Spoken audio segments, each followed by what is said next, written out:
Olá, meus amores, sejam bem-vindos à nossa aula de História. Vamos começar com a correção, da atividade que ficou.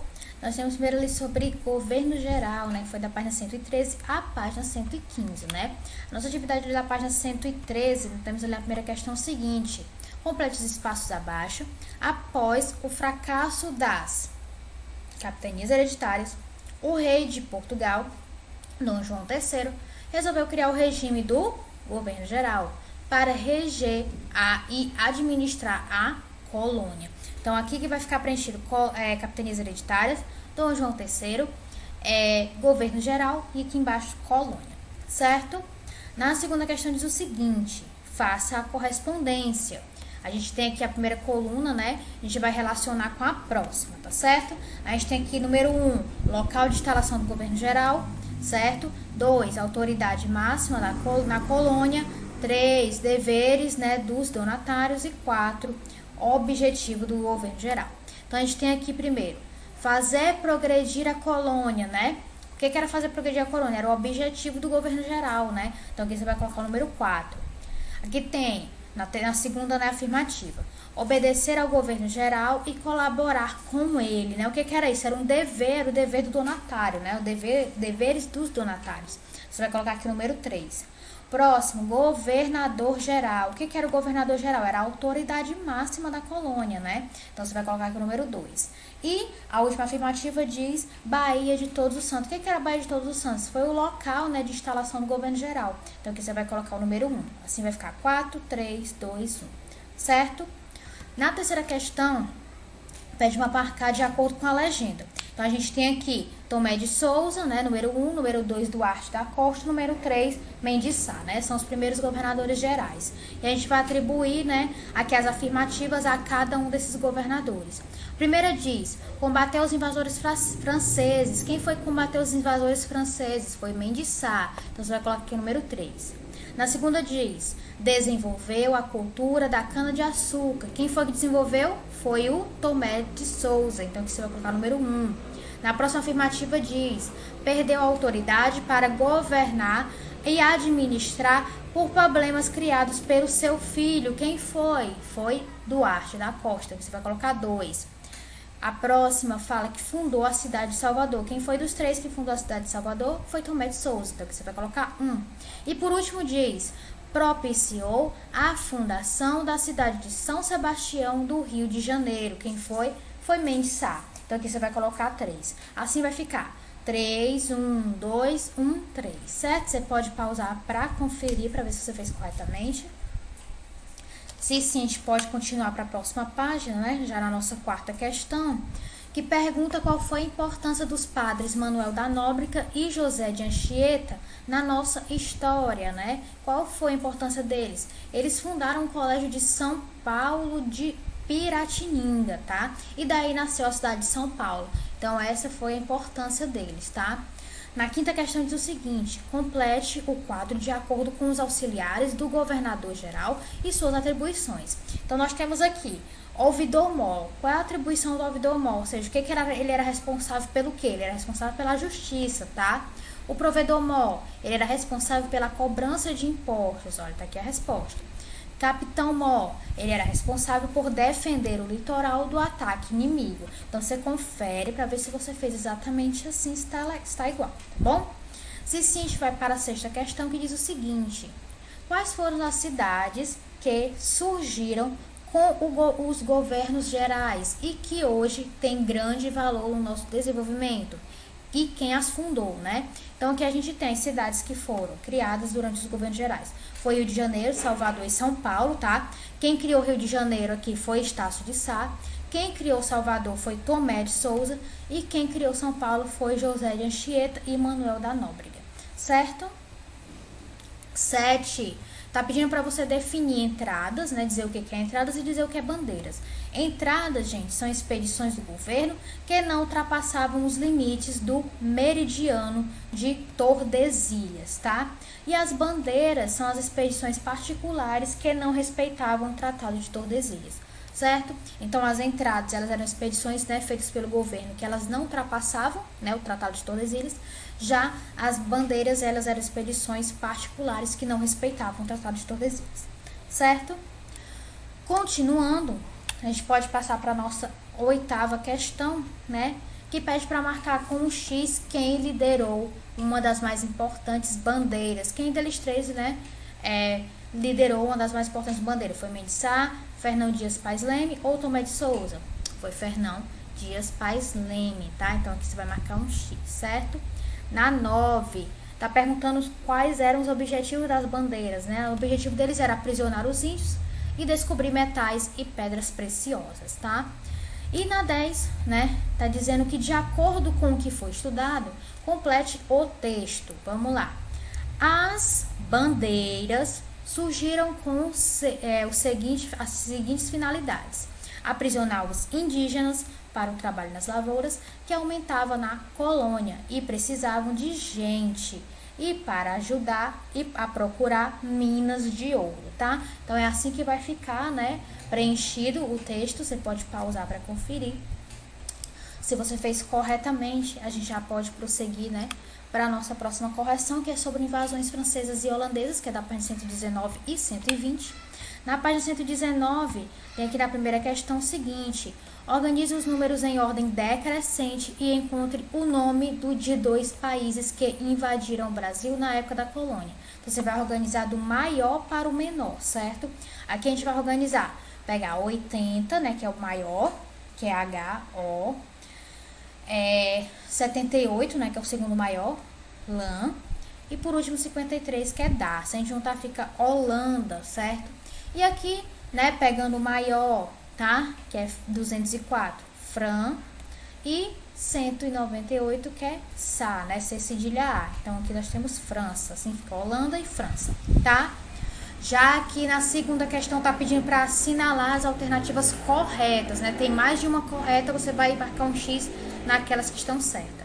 A primeira afirmativa diz que os franceses desembarcaram no litoral da América em busca de pau-brasil. Isso é verdade, então você vai marcar um X ali na primeira. Segunda diz que os indígenas tomoios entraram em conflito com os franceses. Isso é mentira, então você não vai marcar um X. Na próxima diz que os portugueses conseguiram expulsar os franceses da região do Rio de Janeiro no ano de 1555. Isso também não é verdade, então você não vai marcar. A próxima afirmativa diz que Estácio de Sá foi considerado o grande líder dos portugueses na luta para expulsar os franceses das terras brasileiras. Foi verdade, então você vai marcar um X, né, na penúltima afirmativa. E na última afirmativa, que diz que em 1615 os portugueses conseguiram expulsar os franceses do Maranhão e começaram a povoar a região, também é verdade. Então na última você marca um X, tá? Você vai marcar um X na primeira e nas duas últimas, certo? Na terceira, tá perguntando o que é. Letra A, cidade invadida pelos holandeses em 1624. Que cidade foi essa? Salvador, tá? Então aqui você vai colocar Salvador. B, capitania escolhida pelos holandeses porque era muito rica e tinha uma grande produção de cana-de-açúcar. Que capitania era essa? Pernambuco, tá? Então aqui você vai colocar Pernambuco, certo? Prosseguindo para a próxima página, na quarta questão, pergunta o seguinte: o que foi a insurreição pernambucana? Gente, a insurreição pernambucana foi uma luta dos colonos contra os holandeses, tá? Na quinta questão, pede para você fazer a correspondência, né, entre as duas colunas. Nós temos aqui, número 1, capitanias invadidas pelos holandeses, 2, Maurício de Nassau, 3, batalhas dos Guararapes e 4, Felipe II. Então, aqui na primeira afirmativa diz: combate definitivo em que os holandeses voltaram para o seu país. Que combate foi esse? Foi a Batalha dos Guararapes, tá? Então aqui você vai colocar número 3. Rei da Espanha que assumiu o poder após a morte do rei de Portugal. Quem foi? Foi Felipe II, tá? Então aqui você vai colocar número 4. Bahia e Pernambuco. Que foram Bahia e Pernambuco? Foram as capitanias invadidas pelos holandeses. Então aqui você vai colocar número 1. E por último, o alemão a serviço da Holanda, que se tornou o governador de Pernambuco, foi Maurício de Nassau. Então aqui você vai colocar o número 2, certo? Na sexta questão, né, e última, o que aconteceu quando os holandeses deixaram Pernambuco, né? Os holandeses eles levaram, né, algumas mudas de cana-de-açúcar e eles produziram açúcar no Caribe para vender na Europa, né? Foi isso que aconteceu. Você pode pausar para conferir, né, aí as questões, as últimas questões, a 5 e a 6, certo? Se você fez corretamente, a gente tem aqui a nossa última correção, né, que é sobre o ciclo de ouro, que é da página 123 a 125, tá? Então, na página 123, nós temos aqui a primeira questão que diz o seguinte: escreva o motivo pelo qual o açúcar começou a entrar em decadência no Brasil. Foi porque a Holanda, gente, ela começou a fazer concorrência ao açúcar português, né, com o seu açúcar vindo das Antilhas, certo? 2.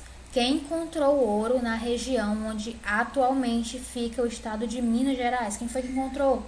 Foram os bandeirantes de São Paulo, certo? Gente, se estiver muito rápido, vocês pausam o vídeo, tá bom? 3. Faça a correspondência, né? A gente tem aqui mais uma vez 2 colunas para a gente corresponder.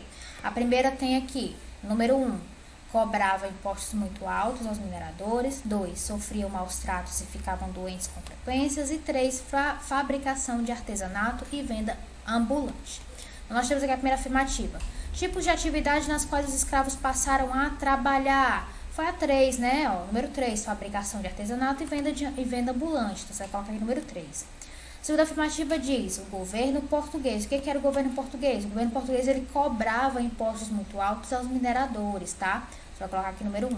E por último, os escravos, né, que nós sabemos que são esses que sofreram maus tratos e ficavam doentes com frequência. Então, aqui você vai colocar número 2. Você vai ficar 3, 1, 2, certo? Aqui na quarta questão, dizendo o seguinte, sabendo que as primeiras pessoas que se instalaram na região encontraram-na sem qualquer estrutura, pois não havia moradias, alimentos ou remédios, que comentário você faz a respeito da situação? A gente está falando das pessoas, né, que chegaram nessas colônias, né, nesses lugares que eles montavam para poder procurar ouro, né? No caso, as minas de ouro, certo? Eles chegavam nesses lugares e nesses lugares não tinha nada. Então, tá pedindo para você fazer um comentário, né? O que você acha disso? Você achava que foi difícil para eles, né? Que foi fácil, que isso tá certo, que tá errado. Você vai dar aqui sua opinião, tá? Sua opinião pessoal a respeito dessa situação, né? Em que, na verdade, os escravos passavam, que eram os escravos que eram mandados para esses lugares para trabalhar. Nesses lugares não tinha nada, nem moradia, nem alimentos, nem remédios, certo? Continuando, nós temos aqui na quinta questão, pedindo para marcar a resposta correta. Ó, na letra A, quem fazia a extração do ouro? Eram os indígenas, holandeses ou os escravos? Os escravos, né? Então você vai marcar um X aqui no último quadrinho. B, os negros vendedores ambulantes, eles eram conhecidos como negros de ganho, né? Então aqui no segundo quadrinho você vai marcar um X, certo? 6, quais atividades os escravos negros exerciam? Quais eram? Serviços domésticos, tá? O artesanato, as vendas ambulantes e a mineração, certo? Eram as atividades que eles exerciam. Serviços domésticos, artesanato, vendas ambulantes e mineração, certo? Aqui na 7 está pedindo para você trocar, né, o código pela letra correspondente e descobrir o nome do documento que o escravo podia comprar e que garantia sua liberdade na época da mineração. Então, vamos lá. Se você organizar aqui, né, você vai ter carta de alforria, certo? Aqui embaixo está a resposta. Carta de alforria, certo? Se você fez já, a gente vai passar para a próxima página. Diz o seguinte, observe as cenas e mostre o que aconteceu depois que o ouro, né, dos rios acabaram e escreva, né, a explicação. Então, vamos lá.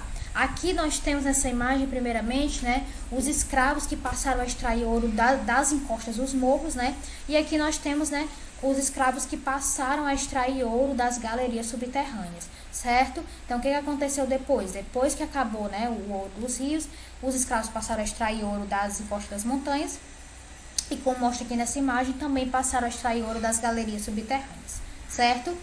Na 9, né, tá dizendo o seguinte, observe as imagens e pesquise onde o ouro das regiões das minas foi empregado, tá? Registrando sua opinião sobre este fato. Então, vamos lá, aqui a gente tem uma igreja, né, a igreja de São Francisco, na Bahia, o mosteiro de São Bento, né, em Pernambuco, e a capela da Ordem Franciscana, que é em Pernambuco também, tá? Então, aqui a gente vê que o ouro ele foi empregado nas igrejas, capelas e mosteiros das regiões, certo? A gente encerra a nossa correção, né? Vamos entrar agora no nosso novo conteúdo. Primeiramente, vamos falar ali sobre as revoltas, tá? São vários conteúdos juntos aqui na mesma aula, certo? Então, vamos acompanhando aqui contigo. Na página 126, a gente começa lá, e lá tem dizendo o seguinte, ó, vamos ler aqui. No período de exploração das minas de ouro, ocorreram muitas revoltas. Essas revoltas marcaram a história. Umas pela violência, né, e outras pela formação dos ideais de independência que aconteceriam alguns anos mais tarde, certo? As revoltas, gente, elas eram insatisfações de algumas pessoas, né, que acabavam criando pequenas guerras, tá? Conflitos, né, pequenos conflitos. Esses conflitos chamavam de revolta, tá?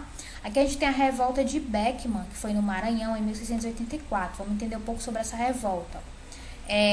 Teve como motivo o descontentamento dos colonos com a exploração comercial. A campanha de comércio do Maranhão comprava os produtos da região a baixo preço, revendia-os a Portugal e vendia os produtos que vinham desse país por um alto preço. Outro problema era a falta de mão de obra, pois Portugal havia feito um acordo com os colonos de mandar 500 escravos por ano ao Maranhão e não o cumpriu. O resultado foi a escravização dos indígenas. Manuel Beckman, fazendeiro muito rico e respeitado na região, foi líder dessa revolta que traz o seu nome. Os colonos acabaram com a campanha, porém o governo português sufocou a revolta e prendeu os principais líderes, né? No caso, Beck foi condenado à forca, tá? Aqui nós vemos que essa revolta aconteceu por quê? Porque os produtos que saíam, né, do Maranhão, eles eram revendidos, eles eram comprados, né, por um preço muito baixo, depois eram revendidos a Portugal, né, e depois Portugal vendia de volta, né, para Maranhão com preço muito alto, né? Então eles acabavam se revoltando porque cobravam muito imposto, muito dinheiro em cima do que eles produziam, né? E pagavam muito pouco a eles, certo? Sem falar na mão de obra, né, que foi prometido a eles, que não foi cumprido pelo governo, né, português. Então, esse fazendeiro, né, Beckman, Manuel Beckman, ele foi o líder dessa revolta, mas como a revolta acabou, ele foi condenado à forca, certo? Continuando, a gente tem a Guerra dos Emboabas, né, que foi em Minas Gerais em 1708, tá? Aconteceu em Minas Gerais, tá? Foi ali de 1808 a 1809, entre os paulistas e os emboabas. Os emboabas, gente, eles eram os forasteiros que vinham de fora, pessoas que vinham de fora. Os bandeirantes descobriram o ouro em Minas Gerais e achavam que as minas deveriam pertencer só a eles. Entretanto, muitos colonos de regiões diversas do litoral dirigiram-se para o local assim que souberam da descoberta das minas de ouro. Com isso, foram formados dois grupos inimigos que entraram em violentos combates. O dos paulistas, né, que foi chefiado por Manuel Borba Gato, e o dos emboabas, que foi chefiado por Manuel Nunes Viana, tá? Os emboabas prepararam uma emboscada para os paulistas e muitos morreram. Os paulistas tiveram, então, que dividir a exploração das minas com os habitantes da região. Dessa forma, muitos paulistas saíram à procura de ouro em outras regiões da colônia, certo? Isso aqui foi uma guerra, né, que resultou em várias mortes, né? Conflito entre paulistas e emboabas, né, que no caso eram as pessoas que vinham de fora, tá? Teve a Guerra dos Mascates, que foi em Pernambuco em 1710, e aqui diz, né, que em Pernambuco a expulsão dos holandeses, né, e a consequente crise da economia açucareira haviam lançado a aristocracia rural da vila pernambucana de Olinda em dificuldades econômicas, ainda que mantendo seu poder político. Mesmo o Recife se tornando o centro econômico de Pernambuco, ele ainda era submetido ao poder da aristocracia olindense. A emancipação de Recife, por conta de seu enriquecimento pelo comércio e pelo empréstimo, aos aristocratas bancados pelos comerciantes recifienses, apelidados de mascates, tá? Os comerciantes recifienses, como os comerciantes de Recife, eram chamados de mascates. Gerou revoltas nos holandeses, dando início à Guerra dos Mascates. o governo português, por meio do governador nomeado Félix José Machado, pôs fim ao conflito, mantendo a independência de Recife e tornando-a, no ano de 1711, na capital de Pernambuco, no lugar de Olinda. Então, teve esse conflito basicamente entre Recife e Olinda, né? No caso, entre os comerciantes, né, os comerciantes de Recife, os comerciantes de Olinda. Os comerciantes de Recife eram chamados de mascates, por isso que o nome é Guerra dos Mascates, né? E Recife estava ali lutando pela sua independência, né? Não queria ser mais dependente de Olinda. Desse modo, o governo português fez isso, né? Acabou emancipando, ou seja, tornando Recife independente de Olinda e ainda tornando Recife a capital de Pernambuco, certo? Continuando aqui, está falando sobre a revolta de Filipe dos Santos, que foi em Minas Gerais, mas ali já em 1720, tá? Foi em 1720 que ocorreu na Vila Rica, certo? Que é a atual Ouro Preto, ali no estado de Minas Gerais. Em 1720, as autoridades portuguesas proibiram a circulação de ouro em pó em todas as regiões de mineração. O minério só podia ser negociado depois de fundido, selado e quintado, né? Que no caso é descontado 1/5 de seu peso para o pagamento de impostos à coroa, né? Nas casas de fundição.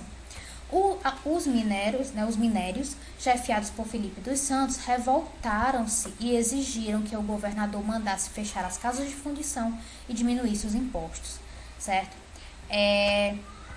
O conde de Assumar, nome de Dom Pedro Miguel de Almeida, Portugal, e Vasconcelos, sem condições de enfrentar os revoltos, negociou algumas propostas, procurando ganhar tempo, mas assim que recebeu os reforços, reprimiu violentamente a revolta, queimando casas e fazendo muitas prisões. Seu principal líder, o português Filipe dos Santos, foi condenado à morte, enforcado e esquartejado.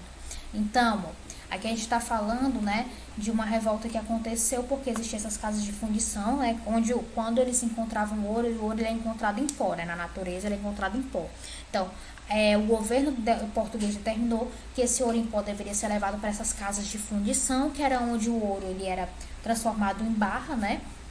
Ele era transformado em barra e era tirado 1/5 desse ouro, né, que era destinado ao imposto português, para pagar os impostos a Portugal. Sendo que foi nesse período aqui, né, Portugal basicamente proibiu, né, que fosse vendido ouro em pó. O ouro só podia ser vendido se fosse fundido. E aí Felipe dos Santos, que ele era um dos mineradores, né, ele era chefe de uma mineradora, ele se revoltou, né, juntou várias pessoas e lutou contra, né, essa lei e queria que acabasse as casas de fundição, né, fechasse as casas de fundição. Acabou que eles perderam, né, esse conflito e o nome dele é Filipe mesmo, Filipe dos Santos, ele acabou sendo morto, né, que era um dos chefes da mineradora, certo? Continuando, a gente tem agora a Inconfidência Mineira, né? Foi mais outra revolta, né, que aconteceu ali em Minas Gerais em 1789. Ocorreu, né, em 1969 na Vila Rica, também a atual Ouro Preto, em Minas Gerais. E tinha como objetivo principal a independência dessa capitania, né? Queria tornar a Vila Rica independente. Algumas pessoas achavam que era preciso acabar de uma vez por todas a exploração portuguesa e que seria melhor ter o governo próprio, que não obedecesse às ordens de Portugal. Reuniram-se em segredo para elaborar um plano para libertar Minas Gerais do domínio português e estabelecer uma república na capitania. Os inconfidentes eram pessoas ricas e instruídas, mas havia, né, entre elas pessoas que não tinham muitas posses, não tinham muito dinheiro, como Joaquim José da Silva Xavier, né, que ele era chamado de Tiradentes, tá? Joaquim Silvério dos Reis, que era o componente do grupo, traiu seus companheiros e denunciou-os ao governo de Minas Gerais, né? No caso, ao governador de Minas Gerais, no caso era Visconde de Barbacena. A derrama, né, que no caso é a cobrança dos impostos atrasados, foi suspensa e os inconfidentes presos. Tiradentes, chefe do movimento, foi condenado à morte e no dia 21 de abril de 1692 foi enforcado e esquartejado e as partes do seu corpo foram colocadas em postes ao longo do caminho do Rio de Janeiro para as minas em Vila Rica, como exemplo para que não houvesse mais nenhum movimento de revolta contra os portugueses, né? Por isso que a gente comemora, né, a data de Tiradentes, porque o Tiradentes foi uma pessoa que ele lutou pela independência, né, lutou contra o autoritarismo português, e ele morreu de uma maneira muito cruel, né? Então, por isso a gente comemora no dia 21 de abril o dia de Tiradentes, tá? Aqui tem dizendo que a atual bandeira de Minas Gerais é baseada na bandeira que seria adotada após a Inconfidência Mineira e a independência do Brasil. Ela carrega o lema dos Inconfidentes em latim, né? Que no caso é liberdade ainda que tardia, né? Aqui está escrito em latim, certo? Essa aqui é a bandeira de Minas Gerais. Aqui é só uma curiosidade para vocês, certo? Continuando, a gente tem a Conjuração Baiana, né, ou então a Revolta dos Alfaiates, né, pode ser chamada assim também, que foi em 1698. Ela sendo considerada a mais social das revoltas do período colonial, pela participação de homens livres e pobres. A Conjuração Baiana surgiu da insatisfação dos habitantes da atual capital do Brasil após sua transferência para o Rio de Janeiro em 1763, aliado à forte tributação exercida pela metrópole. Influenciados pela Revolução Americana e Francesa, além da rebelião escrava que havia acontecido na ilha de São Domingos, atual Haiti, começaram a surgir panfletos nas ruas de Salvador que pregavam alguns critérios essenciais à Revolução. Então, quais eram os critérios? Libertação da colônia de Portugal, né, e transformá-la em uma república, acabar com a escravidão, melhorar as condições de vida das pessoas mais pobres e aumentar o soldo dos soldados, certo? Os principais líderes da conjuração foram os soldados Lucas Dantas e Luiz Gonzaga das Virgens, né? E os alfaiates Manuel Faustino dos Santos Lira e João de Deus. Razão pela qual a Revolução da Bahia também é conhecida por Revolta dos Alfaiates, tá? Mais uma vez, um traidor contou ao governador, né, a hora, o dia e o local em que iriam se realizar a reunião, e a revolta foi descoberta. Muitos revoltos conseguiram fugir, outros expulsos, né, do país, e 4 foram condenados à morte, tá? As autoridades portuguesas aplicaram penas mais duras nos membros mais pobres do movimento, enquanto penas mais brandas nos membros mais ricos. Os 4 líderes citados acima foram condenados à morte. Então, como a gente viu aqui, foi chamado de Guerra dos Alfaiates porque tinha como líder, né, 2 alfaiates, no caso Manuel Faustino e João de Deus, certo? Por isso foi chamado de Guerra dos Alfaiates. Aqui, eles queriam muitas coisas, né, que na verdade, como foi chamado aqui de uma guerra de uma revolta mais social, porque eles pensavam, né, muito mais na sociedade como um todo, né, eles queriam a libertação, né, da colônia, né, que não fosse mais colônia de Portugal, eles queriam, né, melhorias de vida para os pobres, queriam acabar com a escravidão, então era um pensamento, né, de melhoria para a comunidade em geral, certo? Só que mais uma vez, né, como em outras revoltas, foram traídos, né, por algum dos membros, e a revolta acabou não dando certo, né? O governo português acabou destruindo esta revolta, né? Alguns foram mortos, outros foram presos, outros foram expulsos, né? Como a gente viu aqui, as pessoas mais pobres foram que receberam penas mais duras, né? As pessoas mais ricas receberam penas mais leves, certo? A gente vai continuar, vamos para o outro conteúdo, que no caso é sobre as comunidades de afrodescendentes, né? Da página 132 e 133. Logo na página 132, a gente encontra aqui essa canção, tá? Que é de Mauro Duarte e Paulo César Pinheiro, tá? Que é Canto das Três Raças. E começa assim: ninguém ouviu um soluçar de dor no canto do Brasil. Um lamento triste sempre ecoou, desde que o índio guerreiro foi pro cativeiro e de lá cantou. Negro entoou um canto de revolta pelos ares, no quilombo dos Palmares, onde se refugiou. Fora a luta dos inconfidentes, Pela quebra das correntes, nada adiantou. E de guerra em paz, de paz em guerra, todo o povo dessa terra, quando pode cantar, canta de dor. E ecoa noite e dia, é ensurdecedor. Aí, mais que agonia, o canto do trabalhador. Esse canto, que devia ser um canto de alegria, soa apenas como um soluço de dor, né? Aqui está falando, né, da batalha do povo, né, para ser livre, né, de todas as revoltas que até a gente acabou de ver, né? Foram revoltas, pessoas que lutaram pela libertação, pela melhoria de vida de alguns, principalmente daqueles que mais necessitavam, né?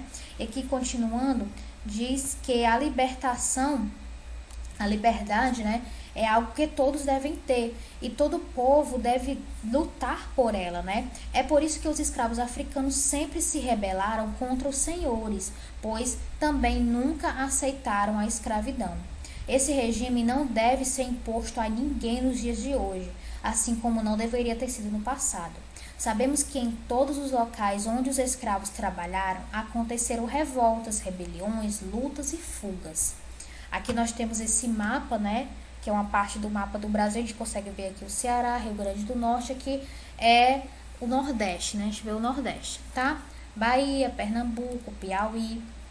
E aqui diz que em alguns lugares os escravos fugitivos organizavam-se em quilombos, né? O quilombo era um local de refúgio que geralmente ficava localizado em florestas. Alguns quilombos chegaram a ser muito grandes, né? E conhecidos como, por exemplo, o Quilombo dos Palmares, né?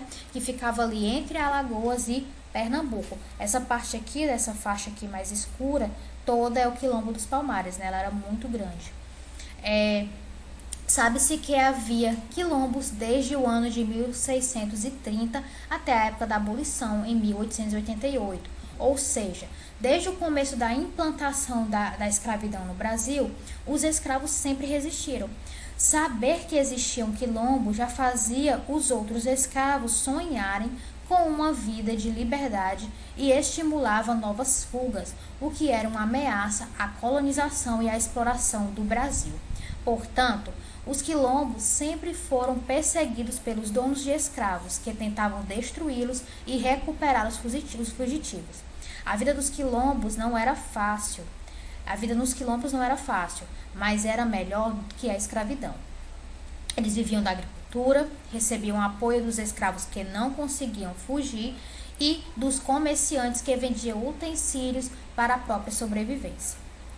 Ainda hoje existem, né, comunidades formadas por descendentes de africanos, né, especialmente nos locais onde havia quilombos, tá? Nessas comunidades são chamadas de quilombos, mantém-se a tradição, né, a organização social e a vivência baseada na resistência da escravidão. Apenas recentemente, em 1988, é que foi dada a essas comunidades a propriedade das terras que ocupam. Além disso, elas foram tombadas como lembrança histórica dos quilombos, certo? Então, essas pessoas que existem ainda hoje, existem quilombos, né? Pessoas são descendentes de escravizados que vivem nesses lugares até hoje e eles têm o direito a essa terra, né? Em 1988 foi dado a eles o direito a essas terras, certo? Continuando, a gente vai falar sobre o Quilombo dos Palmares, que, como nós vimos, foi o maior quilombo, né? O mais conhecido do Brasil, que ficou ali entre Alagoas e Pernambuco, né? E aí, na página 136, circulando para lá, a gente vai começar, né, vendo um pouco sobre esse quilombo, que diz o seguinte: normalmente, o desembarque dos escravos acontecia nos portos de Rio de Janeiro, do Recife e de Salvador. Os escravos eram levados às lavouras de cana-de-açúcar e do café e, posteriormente, para as minas. Na fazenda de gado, realizavam os mais diferentes serviços.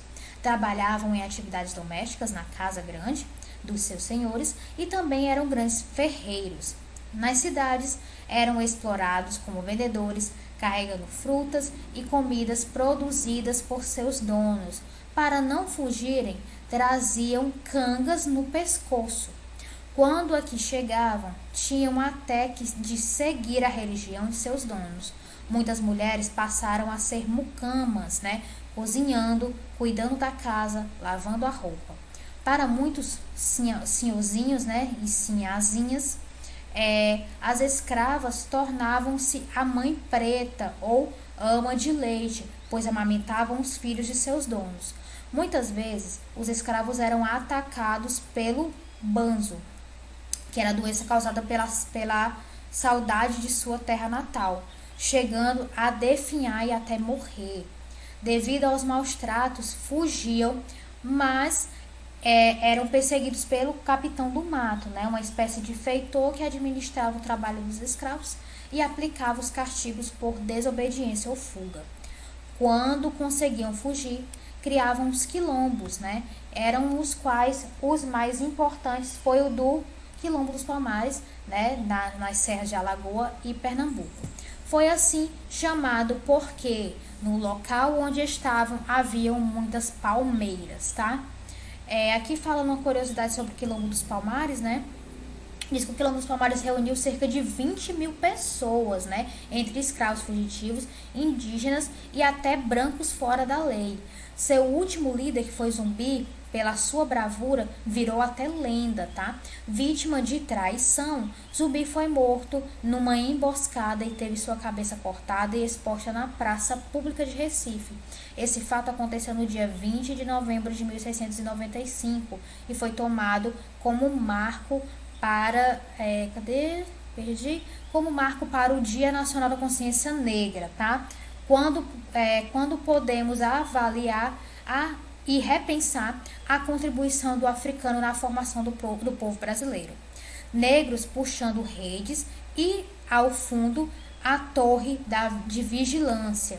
Detalhe de um mapa, né, da capitania de Pernambuco, imagem contemporânea do Quilombo dos Palmares, né, aqui na gravura de Berleu. Aqui nós temos, né, essa gravura que tá dando os detalhes dessa gravura. Nós temos aqui pessoas que foram fugidas, escravos que fugiram, segurando redes, né.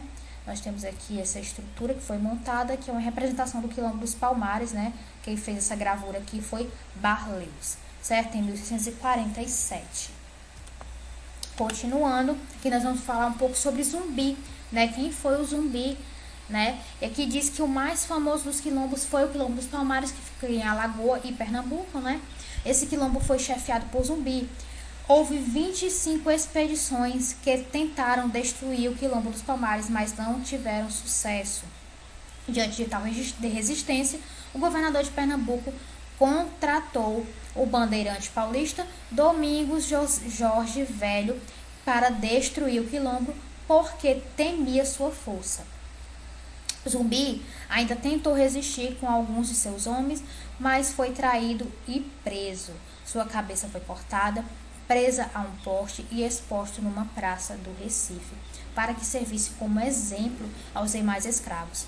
O primeiro ataque de Domingos Jorge Velho fracassou, mas depois que recebeu um reforço de quase 3.000 homens, conseguiu entrar e massacrar os habitantes do Quilombo dos Palmares.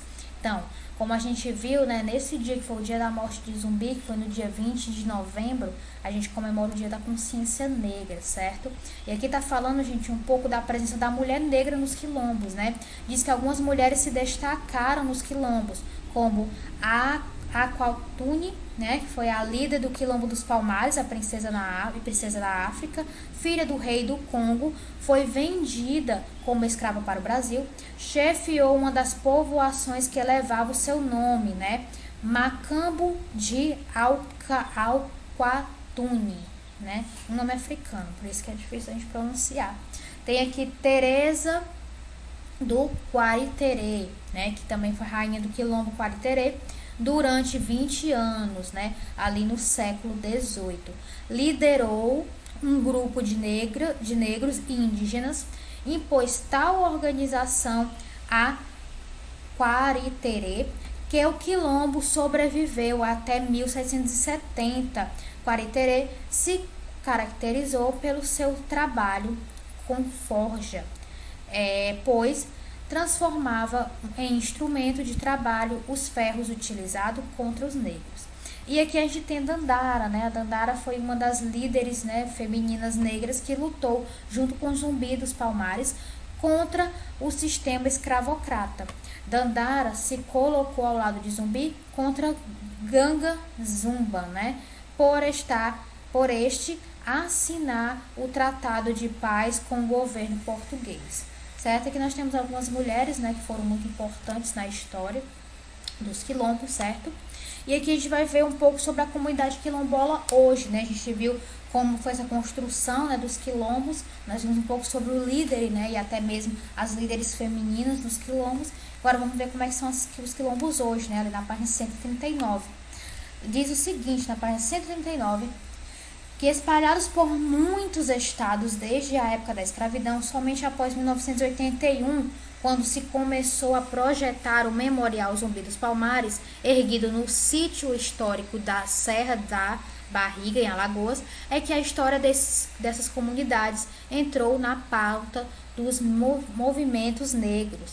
Daí a Constituição Federal, promulgada em 1988, ano de centenário, né, da abolição, trazer em um de seus dispositivos o seguinte texto: aos remanescentes das comunidades de quilombo que estejam ocupando suas terras é reconhecido a propriedade definitiva, devendo o Estado emitir-lhe os títulos respectivos.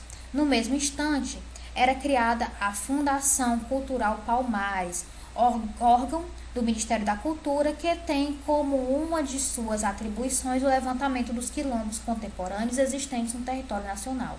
Então, numa sequência, a partir de 1995, o governo federal criava um grupo interministerial para a valorização das populações negras rurais quilombolas do Nordeste, e o governo da República entregava os primeiros títulos a comunidades remanescentes de quilombos em vários estados do país. Então, foi a partir ali, né, de 1988 que começaram a reconhecer as comunidades quilombolas ainda existentes, né, e darem aí os seus direitos à terra, né, a reconhecimento. A partir desse ano, até ali 1995, né, quando teve ali o último ato, que foi realmente reconhecer, né, e dar valorização a essa população que vivia nos quilombos do Nordeste, certo? Aqui a gente tem um exemplo de quilombo, né, aqui, eu não sei se tem aqui dizendo onde é, não tem, mas a gente tem aqui um exemplo de quilombo, certo? E aí, a partir disso, vocês vão fazer a atividade da página 131 sobre revolta, sobre comunidades de afrodescendentes, página 134 e 135, do Quilombo dos Palmares, página 138, e de comunidades quilombolas, página 140, tá? Então, na próxima aula, na aula de correção, a gente volta com a correção de todas as atividades aqui e continuação de um conteúdo novo, tá? Então, meus amores, é isso. Espero que tenham compreendido. Um beijo. Se cuidem. Até a próxima aula.